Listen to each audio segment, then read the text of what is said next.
February 18th, and this is your coffee break on the HAN Network. I'm Kate Czaplinski. It's Front Page Thursday. That means later in the show, we'll take a look at the front pages of our HAN Network papers this week. Rob Adams brings us the forecast and the latest in local sports, and Donald Eng will take a look back on this day in history. But first, on to today's news. The Fairfield police officer who fired the shot that killed Christopher Andrews in what police are calling a violent domestic assault at a Mountain Laurel Road residence on Tuesday is a decorated officer with more than 25 years on the force. Officer Sean Fenton responded to 911 calls to 22 Mountain Laurel Road and said he encountered an extremely violent situation. Police say that 51-year-old Christopher Andrews, a Manhattan attorney known for his work in youth sports, attacked his wife and 3 children, ages 15, 13, and 12, around 6 that morning. According to reports, the 15-year-old wrestled a bat allegedly used against other family members from his father. Both were outside when police arrived and said that Christopher Andrews approached them with a weapon. That is when he was shot. Fenton has served with the Fairfield Police since May of 1990. As per department policy, he has been temporarily reassigned from his patrol activities. The Fairfield Police Department Detective Bureau is assisting the State Police Major Crimes Unit and the state's attorney's office in the investigation. The community is still reeling from the tragedy. The youngest child reportedly remains in the hospital in critical condition. The 2 older children have been released from the hospital and are with family. The mother remains in the hospital in stable condition. Deborah Greenwood, CEO of the Center for Family Justice, released a statement on the tragedy yesterday, saying in part, "It is the single worst incident of domestic violence we have been called on to respond to in my 9-year tenure leading this organization." She said, "Our thoughts and prayers are with the victims, the survivors, and the many residents of Fairfield who call them friends." Greenwood said, "We know they are part of a confused and heartbroken community today, and we're here to help." She said this situation illustrates in a heartbreaking way that domestic violence can and does impact any community and any family. Last year, the center served more than 256 victims of domestic violence in Fairfield.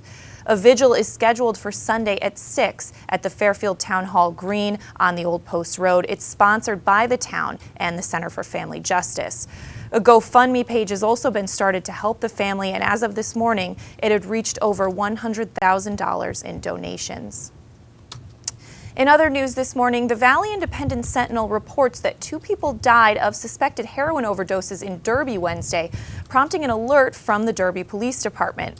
A man in his 20s died on Hawthorne Avenue Wednesday morning, according to Derby Police Lieutenant Justin Stanko, and a second man was found dead in an apartment on Summit Street at about 5:20 in the evening. The second victim is also thought to be in his 20s. Meanwhile, there have been 2 suspected heroin overdoses in Shelton in the past 24 hours. However, those people survived. Police want to warn people of a potentially bad batch of heroin making the rounds locally. The Valley Indy reports that a bad batch refers to heroin more dangerous than usual.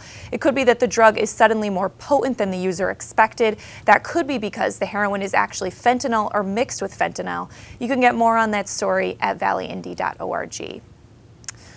A Shelton man was sentenced yesterday to 3 years of probation for his role in a steroid manufacturing and distribution ring. The judge additionally ordered 34-year-old Mark Bertanza of Shelton to perform 120 hours of community service and pay a $1,000 fine. Bertanza pleaded guilty on October 16th to 1 count of conspiracy to distribute anabolic steroids. According to court documents and statements made in court, a long-term investigation led by the Federal Bureau of Investigation, Drug Enforcement Administration, and Homeland Security investigations revealed that Stephen Santucci, a former Newtown police sergeant, and others were receiving shipments of steroid ingredients from China and manufacturing and distributing wholesale quantities of steroids.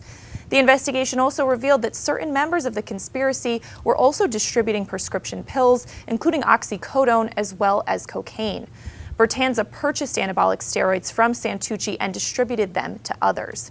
During the course of the investigation, law enforcement officers seized hundreds of vials of steroids, about 600 grams of raw testosterone powder, and about 350 grams of powder cocaine.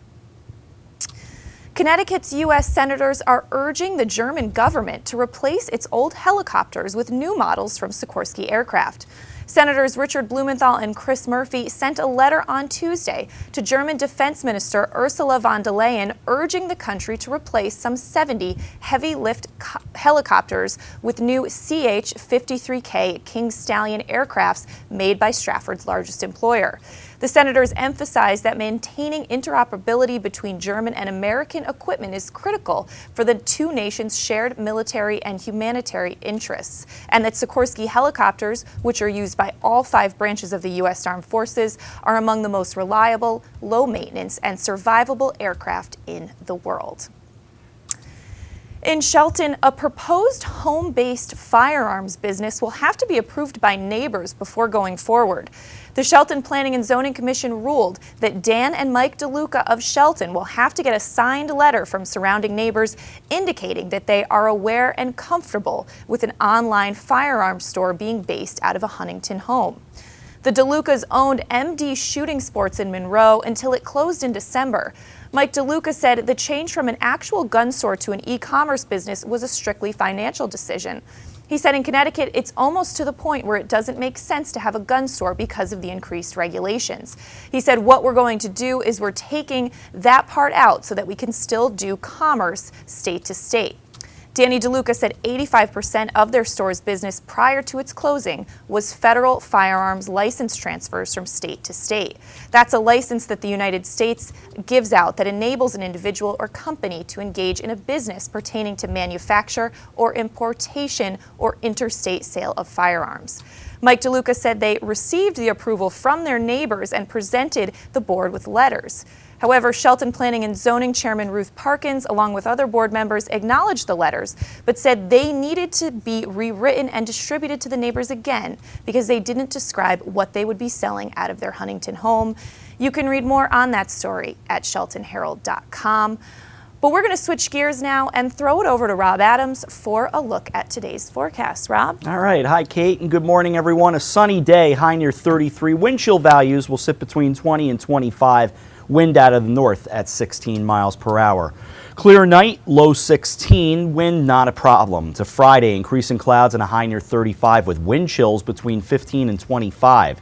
To Friday night, a slight chance of freezing rain or rain in between 10 p.m. and 1 a.m. that is, then a chance of rain. So rain or freezing rain between 10 and 1, then a chance of rain after that. Mostly cloudy, low 32. The good news is we had thought maybe we'd see some snow. That appears to be gone. Now it's this chance of freezing rain, so there is that. To Saturday, you know, once in a while I put a word in with Mother Nature and I say, can you do me a solid? And she says, I got your back, Rob. Partly sunny, 47 for Saturday. That's just a gorgeous day. Mostly sunny and 47 for Sunday as well, and partly sunny and 45 on Monday. What a great sounding weekend considering we're talking really the middle toward the back end of February. Wilton has 32. Greenwich, you have 31 degrees. And right here in Shelton, we're at the freezing mark, 32 degrees, Kate. All right, thanks so much, Rob. Well, we're going to step out for a break. When we come back, Donald Eng takes a look back on this day in history. Rob has the latest in local sports, and we have some more news coming up after this.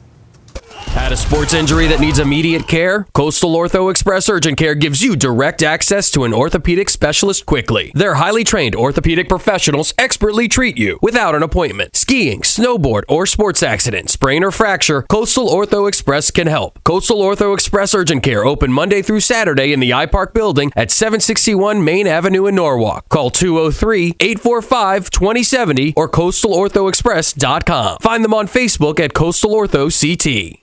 Darien Sport Shop is a unique store because it's a family store. A busy mom can come in with kids in tow and find everything she needs for them, and even find a dress for herself for Saturday night. And if she's in a rush, she can simply go home and order it from us that night. We'll deliver it the next day. The Darien Sport Shop. We're pretty on the outside and amazing on the inside. Conveniently located with free and easy parking at 1127 Post Road, Darien, Connecticut. Or shop us online at dariensport.com. It's the new year. The to-do list is long and it's easy to feel pulled in many directions at once. Your professional personal shoppers at Walter Stewart's are ready to check groceries off your list by shopping for you. Save extra time this year and spend it doing more important things. Great food and wine delivered to your home with the same-day service. Shop Stewart's online at stewartsmarket.com.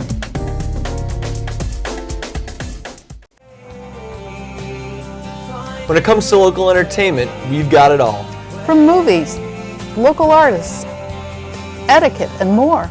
Watch HAN Arts and Leisure every Thursday at 2 on the HAN Network.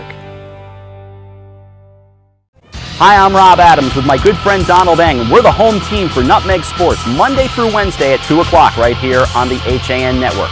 We are the place for all things Connecticut sports, so come hang out with us on Nutmeg Sports. Don? They don't call him the best color man in the game for nothing. Nutmeg Sports, 2 o'clock, Monday through Wednesday, right here on the HAN Network.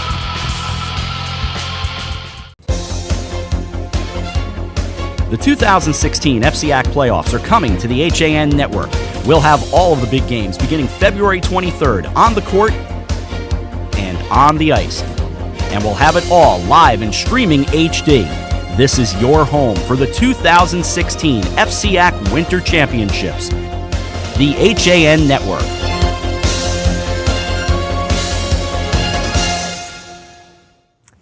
We're back on this Thursday, February 18th edition of your Coffee Break on the HAN Network. I'm Kate Czaplinski. It's time to throw it to Donald Eng's Look Back on This Day in History. Check it out. A legend's passing and his unlikely legacy. But first we go to 1791. Congress passes a law admitting the state of Vermont to the Union, effective May 4th, after that state had existed for 14 years as an independent state, largely unrecognized. 1878, John Tunstall, murdered by the outlaw Jesse Evans, sparking the Lincoln County War in Lincoln County, New Mexico. Tunstall's death was avenged by his cowboys, including a certain William H. Bonney, better known as Billy the Kid. 1885, The Adventures of Huckleberry Finn by Mark Twain, published in the United States. Was his depiction of African Americans racist or a clever satire? A little bit of both, actually. Huck Finn remains controversial to this day. To 1913, Pedro Lascaran becomes president of Mexico for less than an hour, estimated about 15 to maybe 20 minutes. The shortest term to date of any person as president of any country. Lascaran had been a Mexican foreign minister when a coup resulted in the ouster of Mexico's president, vice president, and attorney general, leaving him next in line for the presidency. General Victoriano Huerta, backed by several hundred troops, convinced Lascaran to appoint him interior director, which made him next in line to presidency. Lascaran then resigned the presidency, leaving Huerta in charge. Good decision. And finally, now we go to 2001, a sad day. We saw this. 3 wide behind them. You got him, Mikey. You got him, man. You got him. Come on, man. Come on, baby. Come on. Get him in the four. Get him in the 3 cars out. Oh! Big trouble. Big wreck behind them. Beat him back. Come on. To the flag. Come on, Mikey. You got it, man. You got it. You got it. You got it. You got it. Mikey! Michael Walters wins. All right. It's a television dream come true. Oh, man.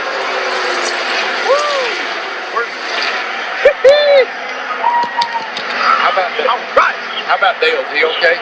Schrader has climbed out of his car. He and Earnhardt have crashed together at Olivia turns 3 and 4. Look at Buzz. You may have got me on Saturday, but I got you on Sunday. Darrell, is this better than winning it? No, it's better.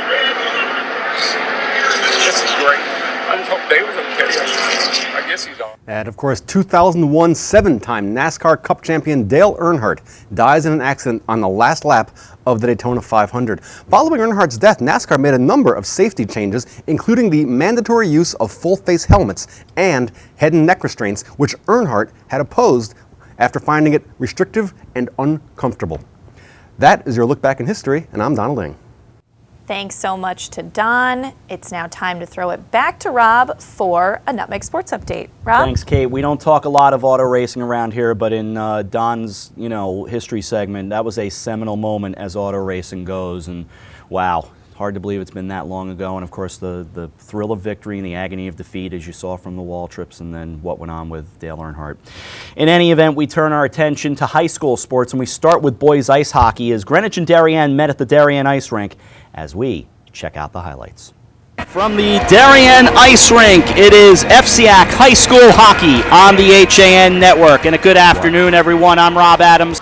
Kelly steps across the blue line for the Blue Wave. Sent down, chipping at it. And they score!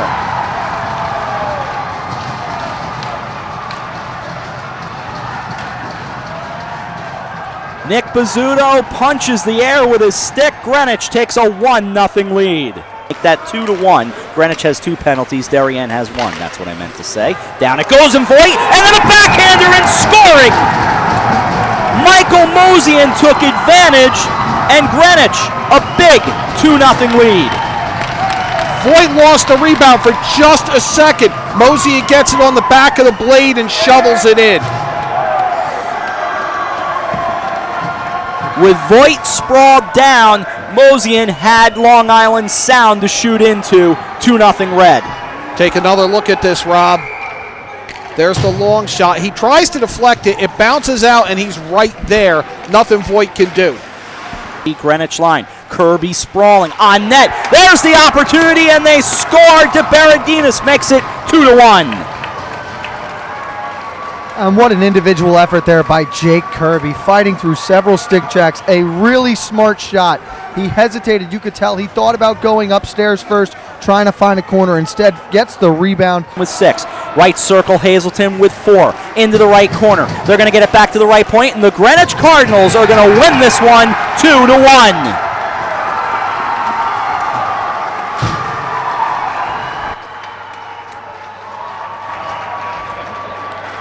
Nick Bizzuto was the absolute star. He made 29 saves as the Cardinals outlasted the Blue Wave 2-1. Cal McKinney made it 1-0 in the second period. Michael Mosian increased the lead to 2 in the third. Max DeBerardinis found the open net off a rebound to give Darien life, but it was too little, too late. Both teams are now 8-1 in the FCAC. Both teams have 14 wins on the year overall.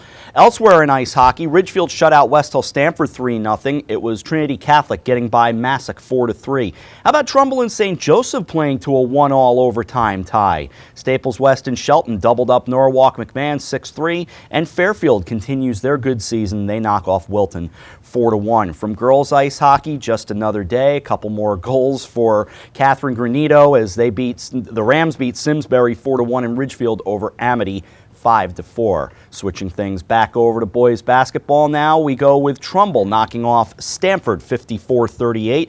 McMahon gets a 2-point win over Greenwich. That's a huge win for the Senators, and for the Cardinals, their FCAC fate is now very much hanging in the balance. In fact, it might be done at this point. Danbury 20 better than Ludlow. Big win for the Hatters. And Ridgefield over Trinity Catholic 66-51. Also Darien by 7 over Central. Don't want to root against anyone, but at the same time, don't want to see the Hilltoppers go winless all year. Wilton over New Canaan. Ward taking care of Staples, and St. Joseph over Norwalk. On to girls basketball now. Big win for Greenwich as they knock off McMahon 62-30. We'll come around to the seedings in girls basketball in a moment. Darien 55-23 over Central. Stamford 9 better than Trumbull. It was Ludlow over Danbury. Ridgefield all over Trinity Catholic, as well as Wilton over New Canaan, Ward by 14 over Staples, and lastly Norwalk 48, St. Joseph 44. I mentioned the seeding for the FCAC playoffs in girls basketball. They are set. One game will take place on Saturday at Norwalk High School at 1 o'clock. That will be number 8 Norwalk taking on number 1 Fairfield Ward. Then there's a triple header at Stamford High School. Pretty good triple header to go check out, beginning with the 4 o'clock game. This is a dandy. We saw it earlier in the year, and Ridgefield took it to Greenwich pretty well. Want to see what the rematch is like. Greenwich, number 5, will take on number 4, the Ridgefield Tigers. At 5:30, it'll be number 6, Ludlow, and number 3, Trumbull. And the 7-2 game is the nightcap, Wilton against the hometown Stamford Black Knights. On to your Thursday schedule, it's a fairly light docket. You've got Ludlow and West Hill in boys basketball starting things off at 7. Boys ice hockey, it's West Hill Stamford at St. Joseph over at the rinks at Shelton at 5:30. And Ridgefield and Greenwich at the Dorothy Hamill rink at 8 o'clock tonight. And boys swimming and diving, Danbury and Bethel taking place at 6 o'clock. In fact, I just got a Facebook note from Nick Bizzuto saying, hey, come out to the Ridgefield Greenwich game. I'll be on a train to Boston, Nick, but great job by you and the Cardinals last night, and that should be a good game. Don't forget, by the way, to vote for your Athlete of the Week at HAN.network. Got to get out there and take care of the vote. With sports, I'm Rob Adams. Kate, back over to you. All right, thanks so much, Rob. Well, getting back to a little more news today. In New Canaan, Aquarian Water Company announced that it intends to sell 18 acres of vacant land off of Indian Waters Lane, and that has raised concerns among some neighbors about the prospect of development there. The property is bordered also by other homes on Wells Drive, Thurton Drive, and Weed Street, as well as from Indian Waters. The Norotan River runs through it. Aquarian Director of Public Relations Peter Fazekas said the company already has an agreement to sell 8 of the 18 acres to a neighbor whose property adjoins the Aquarian land. According to Indian Waters Lane resident Susan Bergen, who has expressed her concern about potential development, the neighbor buying that 8 acres lives on Weed Street and is doing so to protect his privacy and prohibit access to the land from Weed Street. Regarding the other 10 acres for sale, Fazekas said the vision is for 2 lots, both with frontage on Indian Waters Lane. He said that he expects Aquarian to work with Town of New Canaan land use commissions in April in order to determine how much of the land is buildable. Aquarian needs this information before selling it to a potential developer.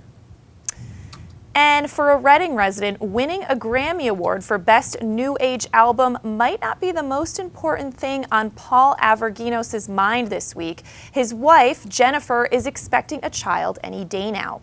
Noting that the show sends artists their actual Grammy Award 3 to 4 months after airing, he plans on sharing the award with his child. He said his publicity picture will be that, him with the Grammy and the baby. Averginos won on Monday for his album Grace, which was released last year. This is the first Grammy for him. He was featured in the pilot in December and has been nominated in the same category before. And in some good news today, Connecticut State Police's K-9 Eric and K-9 Union have received their bullet and stab protective vests thanks to a charitable donation from nonprofit organization Vested Interest in Canines. K-9 Eric has been assigned to Trooper First Class Matthew Hers for 2 years and is currently working at Troop H in Hartford. K-9 Eric is a 4-year-old German Shepherd. K-9 Union has been assigned to Trooper Christopher Porini for 2 years and is currently working at Troop A in Southbury. So very happy they will be protected when out on calls. But we're going to step out for a break now. When we come back, John Kovach joins me to take a look at our front pages this week. Coming up on your coffee break after this. I really wanted something that felt like a home. Coming from a big house, I wanted the feel of a home as opposed to a condo.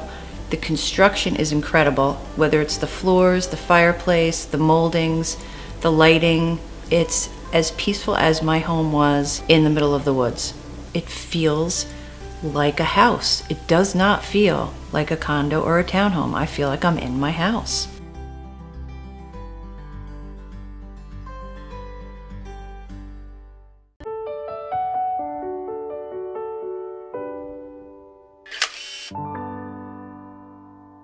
Find over 1,000 special stories at Hospital for Special Surgery. Go to hss.edu/backinthegame. I was jogging 5 months after my cartilage tear. Skiing a year after hip surgery. And playing grandma 4 weeks after hip replacement. One special hospital, 1,000 special stories. See Connecticut patients at hss.edu/CT.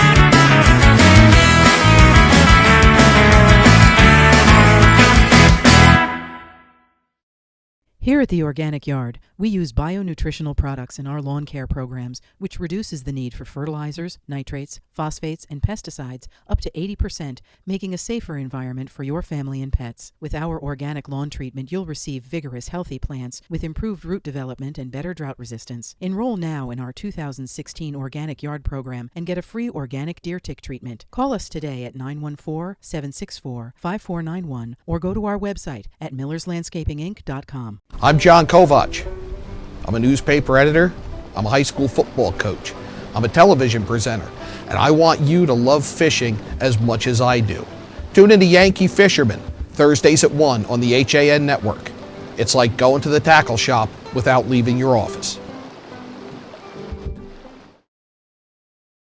You are watching the HAN network, and you're not alone. Nearly 500,000 viewers enjoyed our broadcasts in the first 5 months.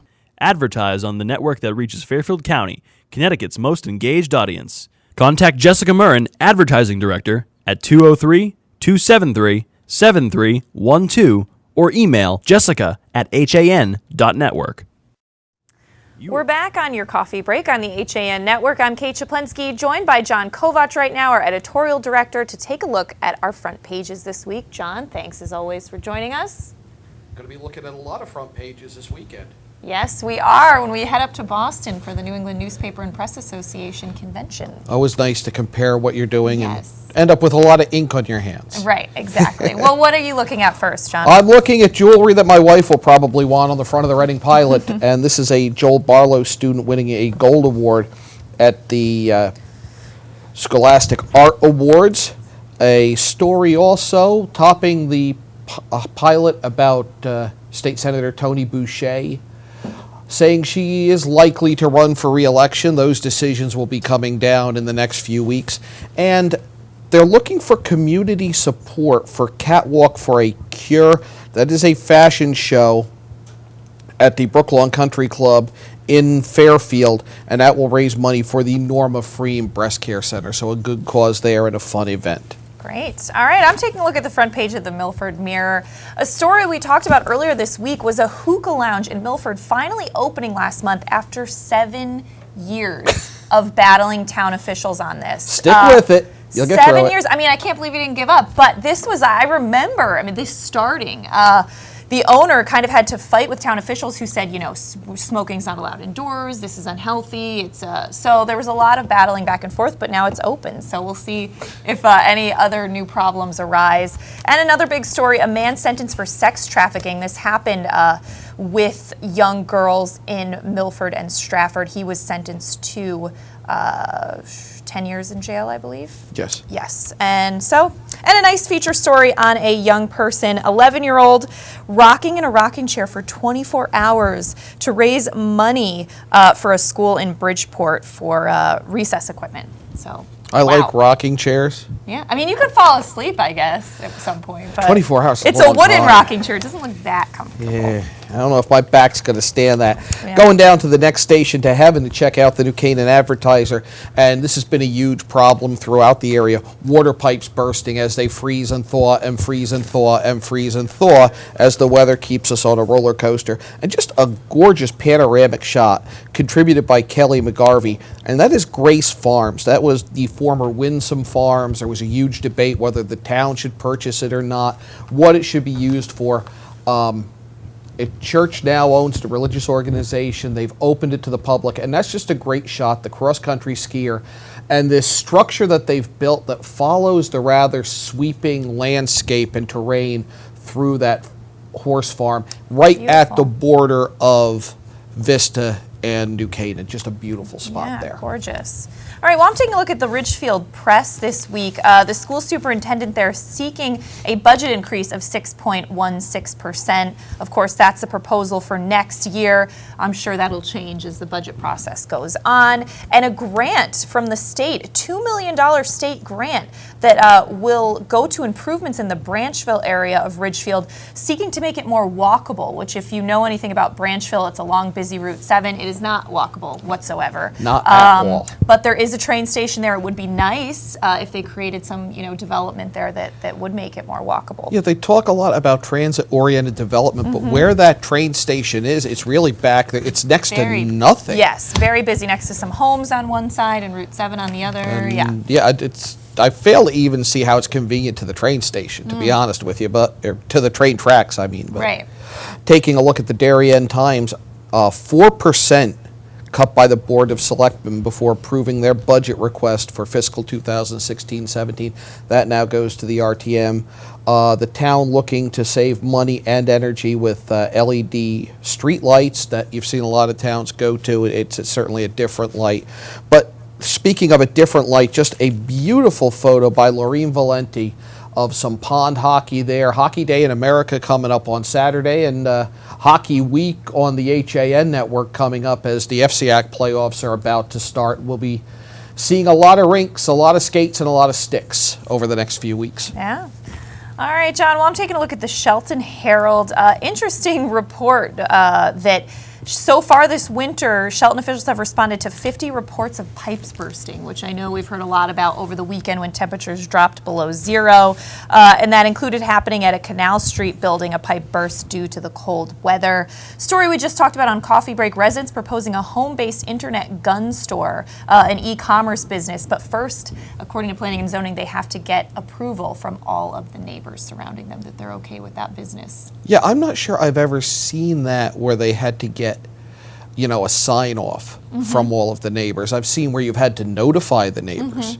So I'm kind of curious to watch that Somebody's got process. to have a problem with it. I mean, it just the numbers. Law of averages, just based on the numbers. Yeah. And kind of a nice story. Apparently, the Black-Eyed Susan has been named Shelton's city flower. It's a pretty shot. It's a pretty shot. You could do, you could do worse for your city flower. I agree. I don't know what goes into making that decision. No, I don't either. Taking a look in Monroe, looking at the Discovery Zone, adding some stuff, and coffee carts, which were started by one student at Massac High School. They tried to close them. There was a little bit of pushback, and now the coffee carts will roll again at Massac High School. Also, that same Monroe story, there's a Monroe tie to that internet gun store story, and a Monroe theater group supporting the Jessie Lewis Choose Love movement of Newtown. We've had her on, yes, Scarlett Lewis. And this is going to be by producing the 25th annual Putnam County Spelling Bee, and that is going to be February 19th through March 6th at Two Planks Theater Company. All right, well, I'm taking a look at the Stratford Star. Another story that was brought to you by Melvin Mason that we talked about on Coffee Break was this Stratford couple, including he's the Democratic Registrar of Voters, yes. Rick Marcone and his wife, were on that cruise ship that hit a very serious storm. They had to cut their trip short, and they spoke about their experience to Melvin, and they also included some photos of some of the damage on the ship after the storm hit. But you know, both of them, I thought, which was interesting, was that they thought that the captain and the crew kind of did the best they could in the situation, and they didn't seem to have some of the criticism that some others did about to the cruise line. So it was interesting. It's the weather. I'm not sure how much other than try to make people as comfortable as possible and get them safely out of it that the crew can do. That's right. So very cool story there by Melvin Mason. The Easton Courier celebrating the 95th birthday of active Easton senior Ann Fialka. So happy birthday to Ann. And a look at Lee Hansen, another member who just resigned from the Board of Finance after 20 years, and he's given a lot to the community.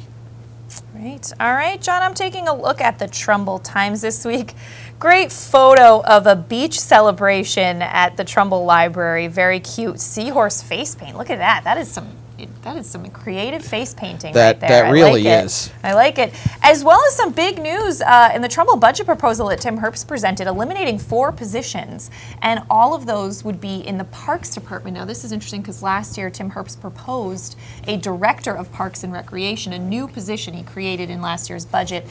So I wonder if that was in preparation for eventually this shakeup in that department. So kind of interesting story there. Benefit change irritating teachers, that's proposed in the education budget. So great front page of the Trumbull Times. The Wilton Bulletin asks a question, and I think this could really be a regional story, and that is, are political minority representation laws misunderstood? And that's an interesting conversation. And another interesting approach at the bottom of the page, it's nice to see when there is a school construction project it being used as a learning experience. And students at Miller Driscoll School interviewed the project supervisor. So there they learn a little bit about what's going on around them as the construction goes on. It really is taking advantage of a unique opportunity. And promotion for 2 shows coming up, a jazz show March 6th at St. Matthew's Episcopal, and the Commons of Pensacola coming up at the Wilton Play Shop. John, take a look at the Lewisboro Ledger, which is our one New York paper in Westchester County. Some new businesses coming into the area there, some revamped businesses, including Les Chateaux property in South Salem, potentially becoming a wedding hall, seeking approval for that, as well as discussions of affordable housing in Golden's Bridge. So there you go. Discussion we've been having far too often continues in Weston, and that about the heroin epidemic, actually so big that there is a session at the New England Newspaper and Press Association annual conference on how to cover the opioid abuse. In a not unrelated vein, there was no discussion of a proposed school resource officer at the latest Board of Education budget discussion with the Board of Selectmen in Weston. And they are looking for public input on the search for a new superintendent.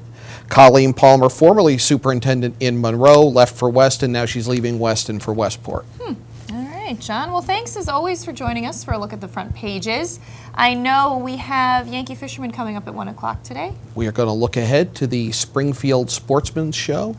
That is coming up this weekend. I'll be stopping there. And we're going to do a little salmon fishing in Connecticut with Ben Bellello, who really does some great presentation.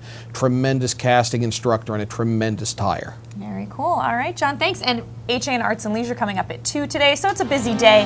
Now, Coffee Break will be on a break tomorrow at 11, but we will be airing a special airing of CT Pulse, which is a show that usually airs Wednesdays at 12:30, but check that out tomorrow at 11, CT Pulse, and you'll find out why we're on a break because we'll be up in Boston. But I'll see you on Monday. Have a great weekend, everyone.